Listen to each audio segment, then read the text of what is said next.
O ba't nandito ka din sa labas? Nakatulog din ako eh. Ba't? Puyat ka din ba kagabi? Oo eh. May event kasi sa laro ko kagabi kaya need ko bantayan. Event? Bakit naglalaro ka din ba ng Fortnite? Oo.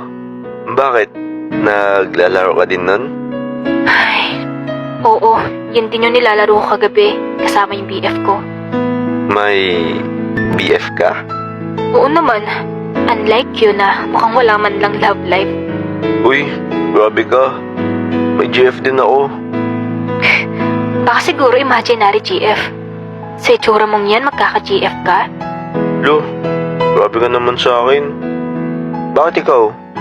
Parang di naman kita nakikitang sinusundo ng BF mo ah. Are you stalking me? Ano naman pake mo kung di niya ako sinusundo? Sus, baka ikaw tong may imaginary BF. Excuse me? 1 year na kami ng BF ko and sooner or later, magpo-propose din sa akin yun. Taas ng amats mo, girl. Grade 11 ka pa lang, propose ka agad na sa isip mo. None of your business, bata. Di mo kasi alam yung adulthood ng mga matatanda. Weh, sige nga, pati nga ng pictures niyo magkasama. Well, LDR kami ngayon. LDR? Sige nga, pati nga ng dati niyong pics.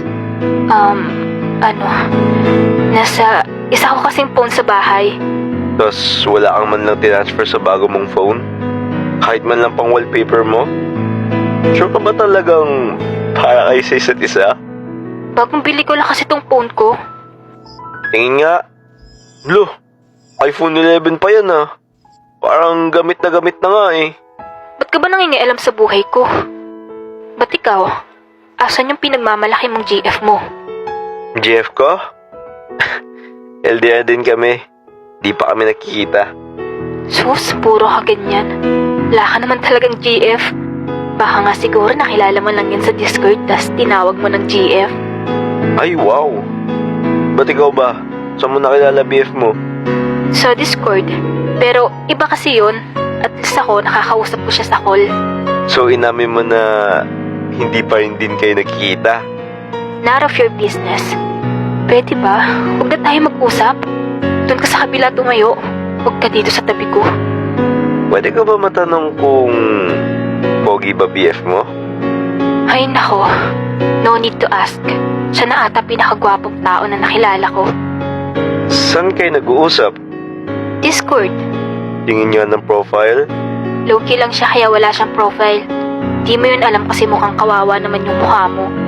Logi pero walang profile? Ano yun? Ganun talaga yung mga pogi. Alam kasi nilang marami mag-chat sa kanila kaya tinatanggal nila yung mga DP nila or minsan pinapalitan nila ng anime.